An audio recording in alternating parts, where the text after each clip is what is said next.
TPCSI fans, you want to revolutionize your sports investing habits? Allow me to tell you about WagerWire. WagerWire is an app that helps you become a superior bettor by allowing you to sync all your sports books and track all your bets in one place. See your current action, your betting history, and stats. You could also sign up for sports books and collect bonus offers. Follow them at WagerWire on X, as it's the best account on the platform. Head to App Store or Play Store now and search WagerWire and download the app. 2,000 years long, we will never settle. Hard days, no way with a heavy metal. No time, no fail, won't stop here. Like a torch to a flame when it burns hot. We won't stop, come on, bring it higher.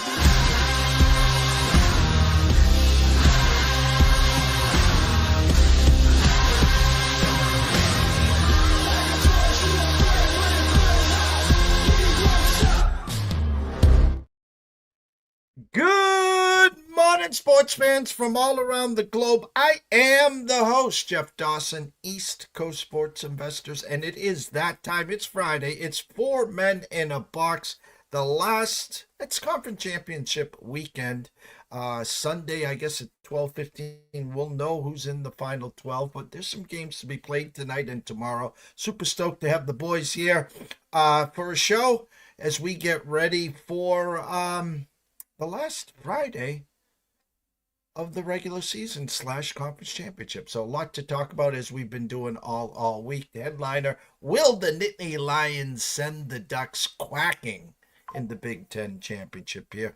First and foremost, a shout out to our proud sponsors and partnerships. Of course, it's WagerWire. Head on over to Google Play, download that app. It is free.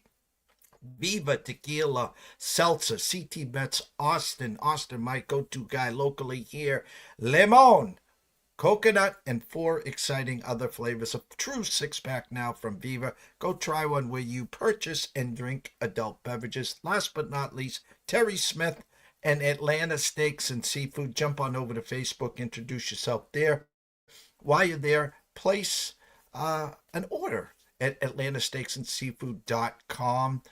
Use the promo code STEAKS10, get 10% off your whole order. Steaks, chops, appetizers, lobster tails, you name it, he's got it. He'll take you through the holiday season and get you ready for some football as we get closer to the the championships, and of course the Super Bowl. So without further ado, and I can't do it without my man, Mr. Elijah Cox, behind the glass. Let's bring the boys in, Elijah.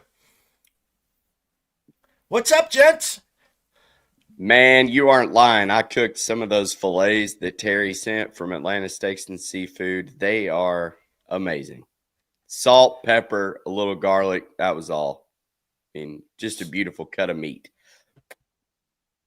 Well, I thank you. Terry thanks you. And I tell you, I don't bullshit anything. And when we're coming to steaks, we're talking about quality. We're talking about customer service.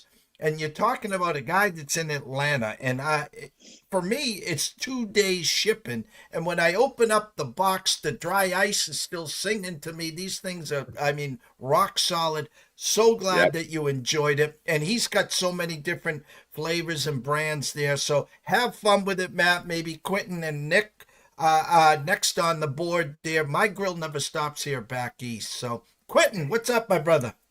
Yeah, I'm going to have to jump on board. Matt's also got me ordering some Viva, so I'm excited. I might have to try them both at the same time. We'll see, a little 1-2 combo there. Hey, Nick, you got 9 lives. Hats off. Hats off to Notre Dame. Not only did they go to USC, not only did they win, but miraculously, they covered. Miraculously? I mean, that's not a great thing to say. They've been covering all year long. No, but I'm a little I don't know about that. They've covered 8 of their 12 games.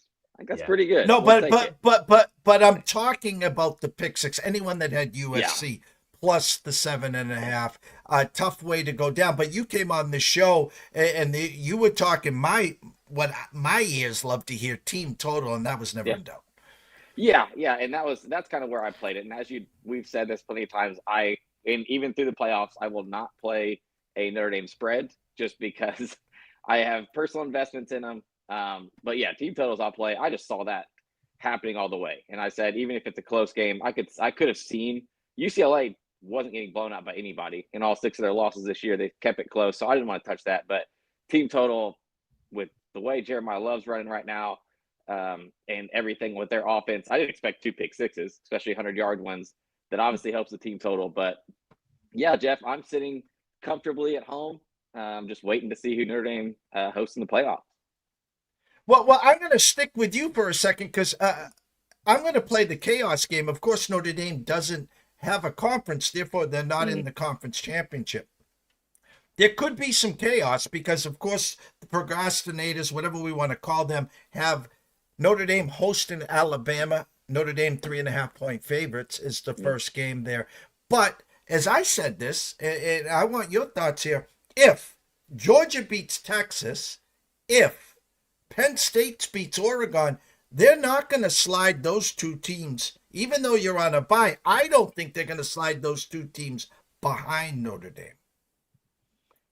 Yeah, I think if the way you said it, I think if Georgia beats Texas, if Penn State beats Oregon, I think Oregon at that point in Texas would be your 5 and 6 seeds. So I do think you're right. I think the worst Notre Dame can do would be 7, but I think the best they can be would be 5.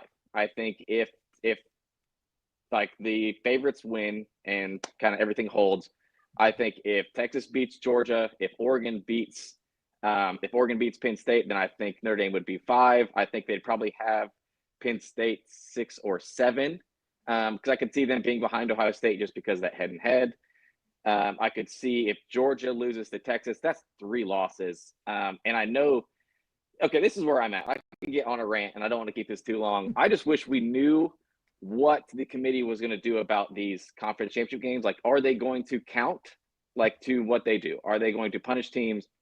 Are they going to give advantages to teams? I think the biggest scenario everybody's talking about, and it's the one thing, like, what are they going to do with SMU if they lose? I think that's something we should know ahead of time. Like, it should already be determined.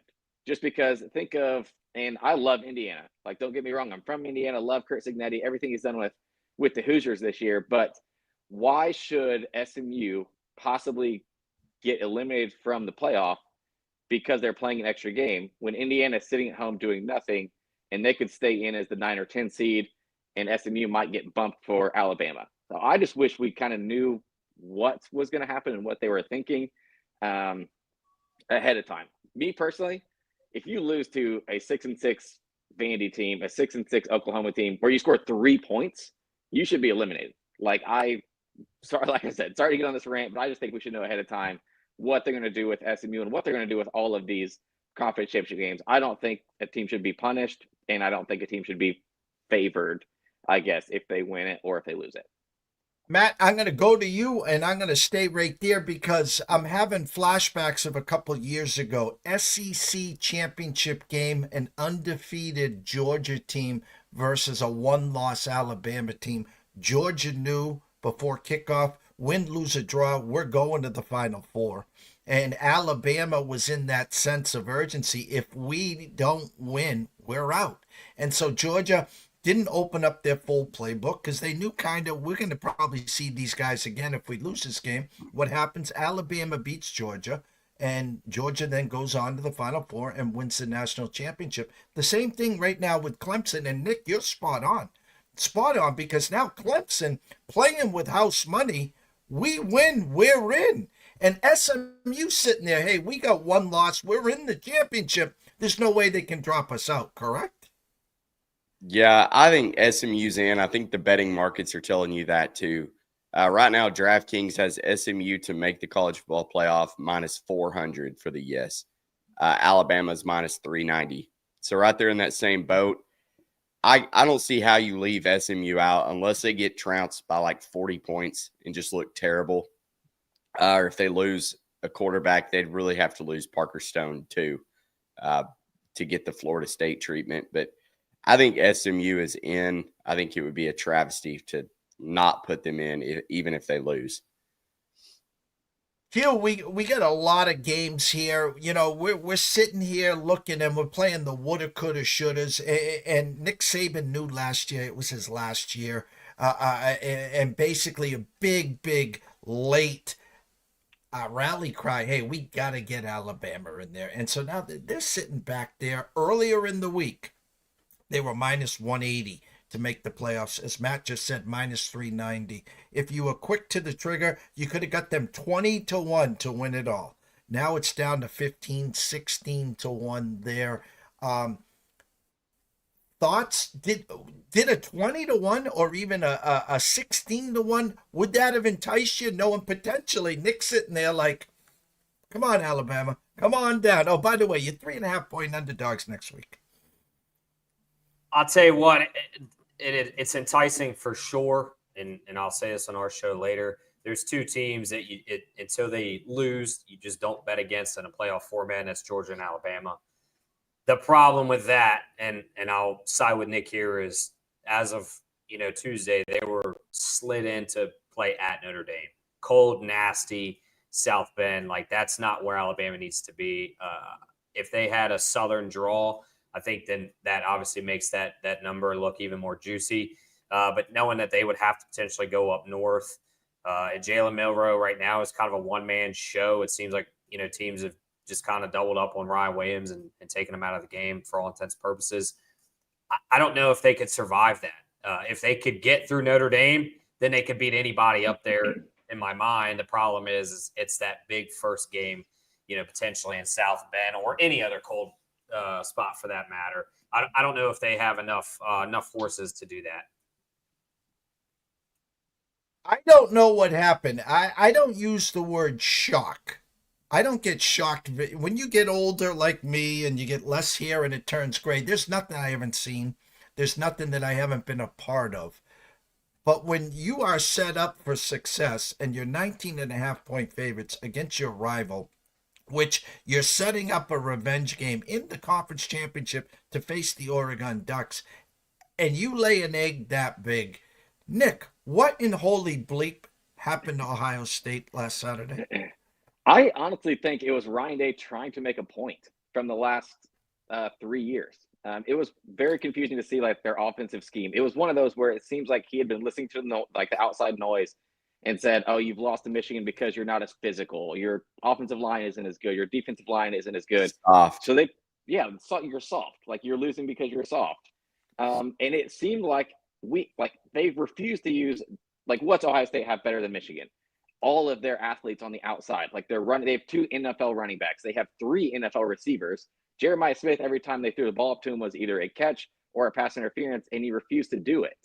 It was almost like he told Chip Kelly, he said, "No, we're going to prove we are the tougher team this year," and just decided to keep running the ball up the middle, and that's all Michigan can stop. It was very confusing. I just think it was Ryan Day trying to be super cocky. I mean, you lose to a team who has a walk-on quarterback and he throws for 68 yards and 2 interceptions, and you still get beat 13-10. That was that's an embarrassing loss. I don't know if he gets fired, but I do know that fan base is very upset with the play calling, just with everything kind of going around in Michigan. But it's a $90 million buyout, and who are you going to get that's any better? So it's one of those, like I said, it was very, very strange, the play calling. And I think it was just him trying to prove a point of, we aren't the soft team that you guys think we are. We're just going to keep trying to run the ball up the middle. Wasn't working, and he was just stubborn. And Matt, I'll stay there right now because, it took Jim Harbaugh 9 tries. He was 0-9 against Ohio State, but they had nowhere else to go. But they were building towards finally cracking Da Vinci's Code. 2 years prior, finally beats them, gets to the Final Four, and then the following year beats them again and then wins the national championship. I think now Ryan Day, 47-1 or something stupid like that, other than a Michigan, and everyone I talk to, both sides of the ball, player for player, they are the best team in the country. The books were telling us that. I keep saying, I don't see a Justin Fields. I don't see a Zeke Elliott. I don't see a Marvin Harrison Jr. I don't see any of this. Yet, there's no team right now that's sticking out that's going to run this gauntlet. If you get to the championship game, The two teams will have now played 17 games if you're in a conference championship game this weekend, which is an NFL schedule. Can you give me, if Matt, I Venmoed you $100, and who the hell would you put it on to win this thing? Well, going back to Ohio State, Ryan Day, I think, is their biggest hindrance. And then I've said all season, I don't trust Will Howard. So the fact that Ohio State was one of the short shots to win it all, I don't see Will Howard winning a national championship. To answer your question, though, Jeff Schwartz was on, and I know he's an Oregon alum, but he said that he's heard that all season, that there's not one team that kind of stands above the rest that you trust. And he said, how about Oregon, the only undefeated team? And I don't know what it is, why we're not giving credit. I guess the books finally are, with Oregon plus 350, Texas plus 380. But I think Oregon, Texas are your rightful favorites. I think if you think back to college baseball season at the start of Omaha, I think Texas A&M and Tennessee were two of your shortest shots to win it all. They faced in the national championship. So I feel like that's probably going to be your national championship. It should be a great game. So I would probably just have to say eat the chalk and lay it with Oregon or Texas. And the thing with Texas, good quarterback play. They found a running back. They were there last year. They got a bite of the apple, and their defense is allowing 10 points or less. So that's the team that scares me. Q, I'm Venmoing you $100. Who would you put it on? Yeah, I would go with Matt. I'd say Oregon right now. Lanning, you're watching the videos that they're starting to put out. The guys are just all in. They've fully bought into the Dan Lanning trade. He had his hiccups last year, but I think the way it stands, like DeBoer kind of had his number back-to-back games last year. Well, that Washington team is better than this Alabama team, in my opinion. Better receiving core, just way more weapons. He doesn't have that this year. He's got Jalen Milroe, and you can see that, again, as I alluded to, Ryan Williams, as long as they double him, there's really no other offense outside of Milroe running the ball. I don't see anybody really able to stop Oregon right now. The confidence is there. They're fully bought in. They feel like they're the best team, and when you feel great, you play great. And I think they're going to get their first Big 10 conference title, which is going to exemplify that feeling. And when you look at who they play, they really shouldn't run into anybody too crazy, at least as of Tuesday's projections. So I think Oregon gets the national title against either Notre Dame or somebody in, whether it's Georgia or Texas. But I think ultimately Oregon should be able to get it done. Elijah, quick commercial break, and we're going to get Q's picks so he can head on out. Give us a quick commercial, Elijah. Yourself. A merry little Christmas night. And have yourself a merry little Christmas.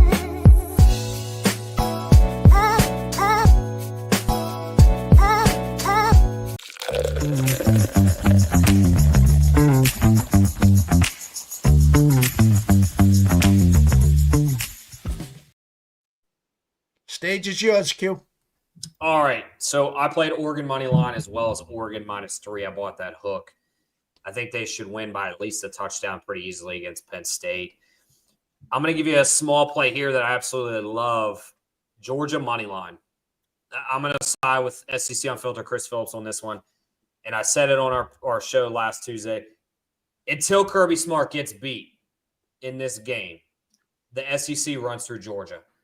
Beck is playing a little bit better in terms of not turning the ball over as much. I think that 8 overtime game, we talked about it. It was disappointing, but I think the message at the end of the game, especially with this format, just win in advance. It should have been a cover. It wasn't, but we're not worried about that now. This game is what matters. And I feel like he's going to go in there, bulletin board material. Everybody's going to say, Texas is going to smash them. They're going to get their revenge. Kirby Smart is one of the best coaches. He's a proven coach at getting his guys ready to win the big games that matter. Georgia money line. And then a team that I'm really pulling for, love Kenny Dillingham. Arizona State -2.5. Iowa State struggles in one category. That's the run, stopping the run. there's one category Arizona State excels very well in with Scatabo, and that's the run. I know Jordan Tyson's out, but I think they have enough guys that are complementary to Scatabo. Like, they're still going to be able to catch the ball. They're still going to be able to kind of open up the offense. But that's the guy that's going to win this for Arizona State and send them to the playoffs. When it seems too easy, it probably isn't. Hugh, Q, I let want me you- tell you something real quick, and I'm going to get into mine. Kirby Smart is 2-4 against the spread as a neutral dog. 2-4 straight up. We remember last year what happened to Georgia in the SEC championship game too. It's hard to beat a team twice. I'm on Texas to go opposite of Q. I like it. So we'll Hey, just get Q. that one out of the way. Q, have a safe weekend. Take care of the family. We'll be back with you next week at 11:05. How's that? Sounds great. Take care, fellas. See ya. Elijah, quick commercial break, and when we come back, we're going to hear from the one and only Mr. Matt Grissom and what he sees this weekend.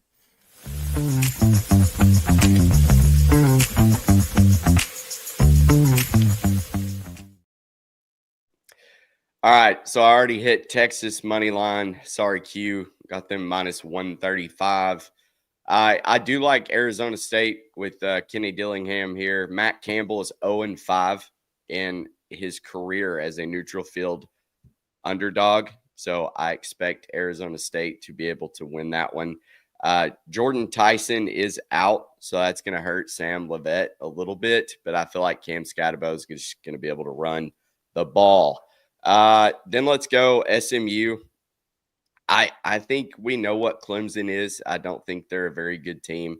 It does worry me a little bit that Dabo's probably got the coaching advantage over Rhett Lashley. But I think at the end of the day, that offense for SMU, it's going to be able to move the ball more so than Clemson. But I think one of the underrated things about these two teams is their defense. I think Clemson is ranked 30th in defensive efficiency. SMU, I think, is 14 or 15. I think this could be a lower scoring game, which I think is going to benefit SMU. You really want the ball in the better offense's hands, and I'll take the Mustangs there. And then Tulane Army, I laid it with Tulane. I know Army's had a hell of a season, but John Summerall against the option, he is 3-0. He has also only allowed 9 total points between those 3 games. So I feel like he's going to have his team ready. Tulane's got to bounce back from that embarrassing loss to Memphis a couple weeks ago, or last week it may have been. And then I feel like I had one more, and I can't think of it. So maybe if it pops back in my head while Nick's talking, I'll interrupt him. Nick, Oregon. Hello, Oregon. Laid minus 170 on the money line. I would lay minus 6.5 against Penn State. I don't understand this line. It almost feels trappy. The fact that it's at 3.5 right now. Are we going to be surprised if Dan Lanning wins it kind of like he won the Ohio State game? Maybe not. But like Russell Saylor just said, quack, quack. Let's get to that national championship. Nick, I have to ask you this before we get your picks for the weekend here. You're sitting with a week off. You're all relaxed and lathered up. Come on, we're ready for Bama. We're favored. We're ready. Did you grab the money on them to win this tournament here? I mean, you're getting a nice little piece of steak here for them to win it all here. I wish I could, but I feel like I would jinx them. So I can't. Okay. My future will go on, and I think I've kind of preached this the last few weeks that I've been on here. I'm probably going to end up putting my future on whoever gets the 5 seed. I'm just going to wait. I'm going to wait until that's listed. I don't care if it ends up being Texas, if it ends up being Oregon, it could be Notre Dame, because that 5 seed is probably going to play the Big 12 champ, which I think is going to be Arizona State. You know who Arizona State is power rated next to? USC, Auburn, Iowa, Baylor. Like, those are the teams that are surrounded in their power rankings.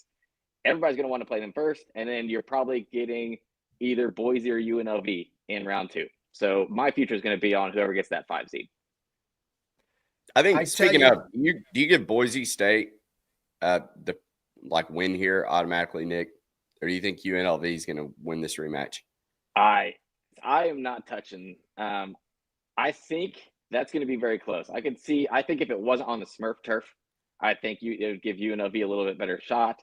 But I do think they were the only team that's really shut down Genty so far this year. And I say shut down, I think he ran for 126. 3.9 yards per carry or something. Yeah, but I think he ran for like 126 or something. But no, so that's actually one of my plays. If you want to go ahead and get to it, Jeff, that's perfectly fine. I'm going to take the over tonight, a little Friday night over in that UNLV Boise game. Weather's supposed to be fine. I think it's mid-30s. It's a 2-mile-an-hour wind. So even though it's outdoors in Boise, Idaho, there's nothing that said both these teams are kind of ground game. I'll take the over. First matchup, the total closed, I believe, 67.5. And now there was only 53 points. But if you remember that game, that was a very weird turnover laden. There was like 3 turnovers, I believe, were in the red zone. So 53 points were scored. And now the total is 57.5. I don't think these teams are 10-point different than what they were in week 4, I believe, when they played. So this is a number play. I'm going to take the over. I think one of these teams will get in the upper 30s. Not sure which one. So yeah, give me the over, little Friday night special. And then I'm with Matt, I'm with Q on Oregon. I'm thinking about laying possibly an alt line on it. I might do like 6.5. I might do 9. I might do 9.5. I might do 13.5 and see what we can get like plus money, just because both these teams are in. I think Penn State knows it. Oregon knows it. I think if Oregon gets out to a lead, I'm not sure Penn State has the ability to fight back. I could see it getting ugly. And then my one other play is going back to the well with the first half under, and it's going to be in that Georgia-Texas game. I think you remember this game ended up 30-15, and that was the best Georgia's offense has played all year, and it still wasn't great. Trust Texas's defense to play better. I think we're going to see some arch. I think they kind of wanted to put that on film, and Georgia's been struggling against kind of rushing quarterbacks. But I think this stays low. I think it's a feel-it-out type of first half with these two coaches. I think this is going to be low. So I believe there's 25.5 available, 24.5. So give me the first half under in that Georgia-Texas game. And one more nugget for this Penn State-Oregon game. James Franklin is 1-13 against top 5 opponents. What are we doing here? Oregon's been the number 1 team in the country for a while now. Let's not kid ourselves. Tez Johnson back as well. I think is a huge thing for. And then Oregon one more note for Boise State backers that I heard. This will be the first time since the Oregon game that they will have their entire offensive line healthy. So that's going to be big for the Broncos. Well, I have a lot of ways to go here before I let you guys go for the weekend here. You talk about something that smells. There's not one person other than Dave Sharapan on social media. I was on Sports Grid Wednesday night, and he asked me, what the hell's going on with this Penn State game? How about this? We all trust Jeffrey Benson at the Circa here. It's 3.5 now, even, which means the next moves to 3. And I'm telling you, he's the only one right now hanging at 3.5 even. And my point here is there's no one on the Nittany Lions here. So that's number 1. That one stinks to high heaven for me. And Number it's 2, inside at Lucas Oil Stadium, like a fast track benefits fast players. I just laid an alt line, Oregon minus 9.5 plus 220. Yeah. well, by the end of before kickoff, you probably have 6 or 7 alt lines here. So Nick, you're a team total guy. I thought the Boise State at UNLV a handful of weeks ago, that number stunk to holy heaven. As you said, the over looked like the play there, and they played grab ass. They slowed Genty down to, as Matt said, 3.3 yards per carry. I'm a team total guy. I'm going to ask you this. Boise State team total over 3.5, over 31.5, plus 110. Here's the one that jumps out at me. UNLV team total over 27.5, plus 120. I like UNLV in this spot here, and I think they get to 28 or better. Yeah, I don't hate it. I think so. Basically, when it comes to me, like what I determine, like if I do a team total, it's usually on a favorite. And I think it will, like, I would rather get a favorite at their team total if I'm going to go over, just because otherwise, like in this one, that's why I'm going full game and going to combine both teams with the total and being over that 57.5. just because like Matt said, I don't know who's going to win this game. I could see UNLV bouncing back. Tough to beat a team twice in the same season. So I will trust that both teams kind of hit their team total, and I would rather do it that way as opposed to taking an underdog. Because if I think an underdog, I think if UNLV, if you think they're going to hit their team total, I would rather probably lay that plus 4.5 that way than actually take a team total with UNLV. Well, didn't they close, refresh my memory here, gentlemen, didn't Boise State close 3.5-point favorites at UNLV the first time they played? I believe it was 4, I think is what it finished at. Yeah. Yeah, and now they're at home on the Smurf turf with the same numbers. Something stinks to high heaven in this game. Yeah, I agree. That's why I'm staying far away from who I think is going to win. Just give me points. Give me fireworks, Jeff. That's all I want on a Friday. Yeah, Boise State hasn't looked as dominant here No. lately either. I feel like that may be playing part of what this line is telling us. Well, before I let you go, Matt and Nick here, you can give us a quick temperature report on Coach Cal and your Razorbacks in hoop. Who? I've completely blocked them out until they do something impressive. They did come back and win against Miami to help with the ACC SEC matchup thing going on. Thanks to everybody but Kentucky, who won theirs. SEC looks pretty good, but I don't know. It's still early. We still have to get a couple players back healthy and 100%. But I'll tell you that number one point guard, Boogie Flan, he's going to be special if Cal will just let him cook. He's pretty damn talented. And then as far as football, Sam Pittman has undergone his hip surgery, and Brett McMurphy reported that he was going to return for the 2025 season.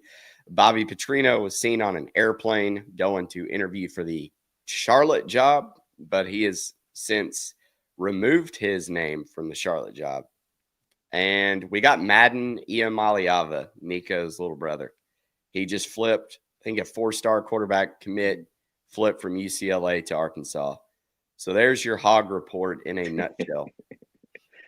Baseball season starts soon. That's what I was going to say. Little Dave Van Horn's just waiting. Yep.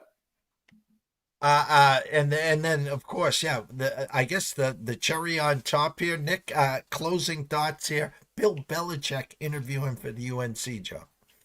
Yeah, I saw that. I don't know what to think. Like, from one legend to another. Does Bill Belichick strike you as the go into a recruit's living room type and really talk a kid's mom into having their son come play for him? I can't imagine him being a good recruiter. Yeah, I don't know how that goes. Like that seems very strange. I get he still wants to coach. I think if he does get back into coaching, like there's going to be plenty of NFL jobs that would offer him. UNC, that just seems like a very strange fit to me. Well, relieving Mac Brown, it kind of, here, I'm about 45 minutes from Foxborough, and word on the street is he's starting to read the tea leaves, and he's starting to feel, he got one interview in Atlanta. He didn't get a job offer. There's going to be 8 or 9 openings, and he's starting to read through them. So I guess he's getting itchy. He wants to coach. Obviously, he's 14 wins away from Ty and Shula, 15 from beating him. But throwing his name into the college ranks, maybe trying to wave a flag saying, hey, guys, I'm still here. Because there's a couple teams with intern coaches right now that could clearly talk to Bill, and no one's talking to him. Russell said he wants to coach. He likes young women. Makes it. Yeah, there's only 1 year age difference between Mac Brown and Bill Belichick. Can you believe that? Mac Brown's 73, Bill's 72. Why would you go from high? I don't know. And I get Mac Brown. Like, they lost to App State, and that was kind of the writing on the wall. But UNC was supposed to be decent this year. Mm-hmm. But I feel like that's kind of the constant problem with Mac Brown is low expectations or high expectations, low results. He always is, I feel like, an 8 or 9 win supposed to be coach, and then he wins 6 or 7. So I get why North Carolina was ready to move on, similar to why Texas was ready to move on. They needed to get to that next level. But I don't know if Bill Belichick's the answer to replace him. Well, he's got a 26-year-old girlfriend that might be able to help out in the recruiting scene. So we'll see there. Nick, tell everyone where they can find all your work. Yeah, in Halfcoat 413 on X, and in Halfcoat on Instagram. We post all of our plays for NCAA Insiders on our free Discord channel. I'll tweet that out after we get off this show. That's the best place to find, like I said, all of our plays. We interact with kind of our fans and anybody who wants to ask us questions about possible plays and kind of leans that they have. We answer it on there. Matt? I'm at Grissom on X, and NCAA Insiders is our company account. And then collegefootballinsiders.com is an awesome resource. I have been using all of the first half, first quarter point trends to see, and they've been pretty accurate as far as determining what teams are doing in the first quarter, first half, and then what teams turn it on later to really try to hone in on what to bet exactly. I feel like once you minimize the game down to a specific time slot, it really helps your handicapping. So use that. It's all there for you under the CFI rankings tab. Gentlemen, enjoy the games. Notre Dame with a rocking chair weekend to sit back. I know you'll be on the edge of your seat on Sunday at 12:15 to see who they're hosting. Matt, enjoy yourself as well. Cash some tickets, boys, and we'll catch you guys next week at 11:05. Thanks, Jeff. Elijah, quick commercial break, and we'll wrap it up. Jared, hey, we're gonna need you to tone it down with the Summer Friday thing, okay? What are you talking about? Well, for one, it's not summer anymore. Oh, really? Coconut. Also, who is this? I'm the caddy. Oh, he's my intern. Sorry, intern. I'm his intern. Yeah, he's doing a great job. No golfing in the office, okay? Summer Fridays are over. You can keep the Hawaiian shirt, but the rest of the stuff, all right? Are you grilling? Oh, yeah. Did you want a burger or a hot dog? No, grilling in the office. It's a good point. We should take this outside. No, that don't. You put that right back down. Yo, it's all in the hips. Oh, dude, come on, we gotta go. Let's go.